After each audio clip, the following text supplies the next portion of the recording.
Welcome to Pimpy's Investment Chat, where we keep investment talk simple. And here's your host, Pimpy.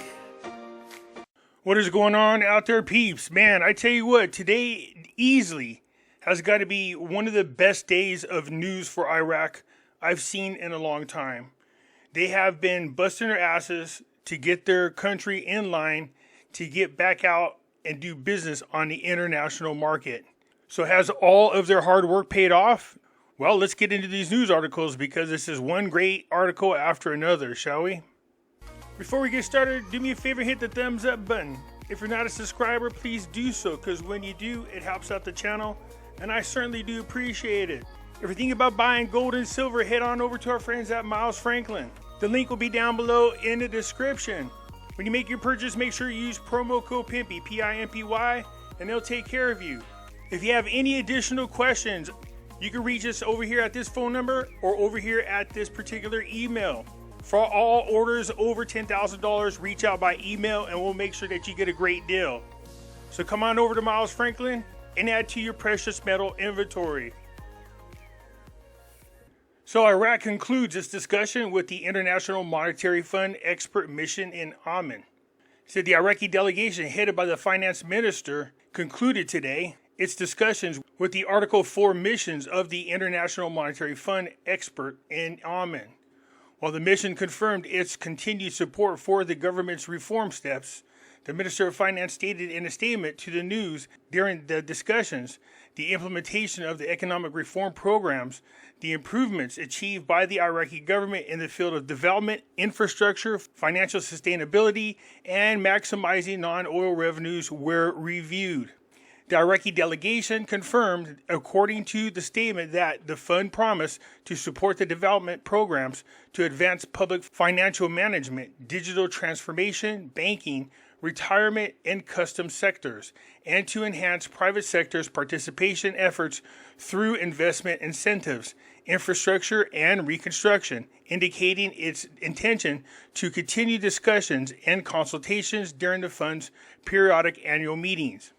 The fund's mission praised the achievement of good progress in many financial and monetary aspects and in the areas of transparency, control, provisions of financial statements, and rationalization of expenditures, in addition to the strong return of growth in the non-oil sector during 2023 with a notable decline in inflation rates, and this is reflected in the decline in food and energy prices. So great job for Iraq. We knew they were trying to work several different paths at the same time. But man, talk about having to go through so many hurdles just to get things done. Now, we're not there yet. This is all great news. But again, everybody, let's just stay grounded. Great job for Iraq. Said the mission noted the positive developments in the return of trade financing operations to their normal path and the stability of foreign exchange markets following the implementation of anti-money laundering and counterterrorism financing controls on cross-border payments, welcoming government plans aimed at strengthening the public financial management, including welcoming with the steps taken by the government towards establishing a unified treasury account, improving cash flow management, and increasing the tax base, as well as reviewing the customs tariff structure and achieving more targeting in social support and care. So the biggie for them, in order for them to get back with the World Trade Organization as well as back on the Forex, is this part right in here. You know, stability in the foreign exchange market is a biggie, and transparency as well. So looking good, looking good. The mission also expressed its optimism about the level of understanding and progress achieved with the Iraqi government and the coordination steps and joint consultations that will be completed in the near term that will contribute to addressing the financial problems imposed by the circumstances of international conflicts and their accompanying economic impacts. Explaining that purposeful structure reform are continuing to stimulate economic diversification, creating job opportunities led by the private sector is a pivotal factor in achieving sustainable and inclusive growth. Good job, Iraq, man. According to the statement, priorities at this level include creating equal opportunities for the private sector by implementing reforms in banking and the electricity sector, reducing distortions in the labor market, and continuing to make efforts to strengthen governance and limit the spread of corruption. It is noteworthy that Article 4 consultations are bilateral meetings held annually between the IMF and the member states, after which a team of fund experts meets the member country and conducts formal consultations with its officials. Looking good, Iraq, looking good. But here's the biggie that everybody is celebrating. We're not there yet, but very close. Iraq has completed requirements to join the World Trade Organization. Okay, we have to wait till they get voted in.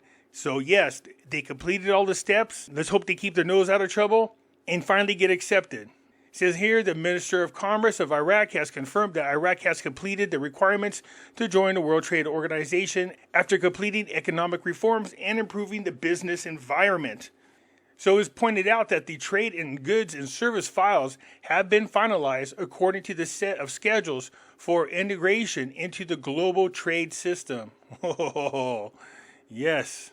The interest of the Iraqi government in joining the World Trade Organization after Iraq submitted a request to join in 2004, in the belief that it is important to be a part of the multilateral world trade system and for Iraq to return to the influential position in the global economy.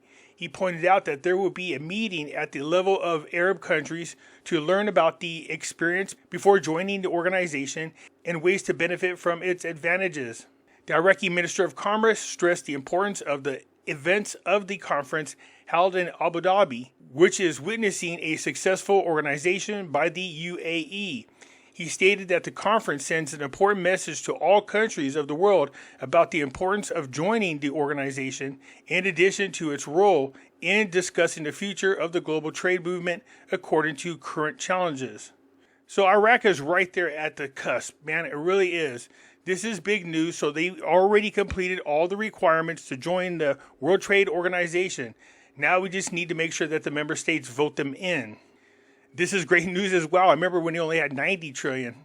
Central Bank announces the increase in the volume of foreign reserves from 140 to 148 trillion dinars. That's perfect because remember, I was saying the more reserves you have, the easier it is to protect your exchange rate. I'm talking about Iraq whenever they get there. It also does a great job of protecting the Iraqi dinar.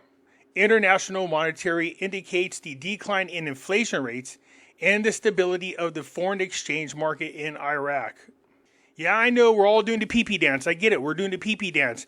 But don't get overly excited, man. I'm serious because Iraq has a way of letting people down sometimes. So let's just stay grounded. There are some other issues out there that we still got to tackle. But for the most part, a big chunk of what we were hoping would happen is starting to happen now. The IMF, a remarkable decline in inflation rates, which is reflected in the decline in food and energy prices, in addition to stability of foreign exchange market in Iraq, according to the Minister of Finance. The minister said in a statement that an Iraqi delegation headed by the finance minister concluded today. So most of this news is the same as above, but according to the statement, the mission noted the positive developments of the return of trade finance operations to their normal course and the stability of the foreign exchange market following the implementation of anti-money laundering and anti-terrorism financing controls in cross-border payments. So yeah, this article is pretty much the same as the first one we've read. Here's another one. Look at the investment environment in Iraq is promising and open. Remember, they have to be able to draw in foreign investors. As long as the country appears to be stable, their economy looks to be stable, the exchange rate looks to be stable, the currency looks to be stable, it's all promising. The Prime Minister al-Sudani received today, Thursday, the delegation of the Turkish company Limak, which specializes in transport and construction projects headed by the company's founder. At the beginning of the meeting, al-Sudani referred to the investment and development opportunities that the company can contribute in Iraq, especially in the fields of infrastructure and transport projects, and related to the development road projects and the large port of Fa, as well as road bridges and industrial city projects and various governance. Al-Sudani reiterated the government's welcome to companies with high technical and executive experience, explaining that the investment environment in Iraq has become a promising, welcoming, and open environment, especially after financial, administrative, and banking reforms took their course, and qualifying the private sector to establish fruitful partnerships with the international companies. This is all great news. This is one hell of a day for Iraq so far. Not to mention, you see a rise in deposits. This news is from yesterday, but look at the Central Bank of Iraq reveals rise in deposits and bank credits. See, the Central Bank of Iraq revealed on Wednesday that the volume of deposits in the banking sector had increased to more than 180 trillion dinars, as well as increase in bank credits to 69 trillion dinars, indicating that the volume of foreign cash reserves has now reached 148 trillion dinars. All of this is great news, but I'm wondering how much of the population is actually banking. Then you jump down here and it says the Central Bank of Iraq faced all challenges with high responsibility and was able, through various monetary policy tools and its correct decisions, to achieve its goals set forth in its laws, which is the main goal, achieving stability in the general level of prices through a decrease in inflation rates since the beginning of 2023 from 7% down to 4%. Remember, that sweet spot's between 2 and 4%.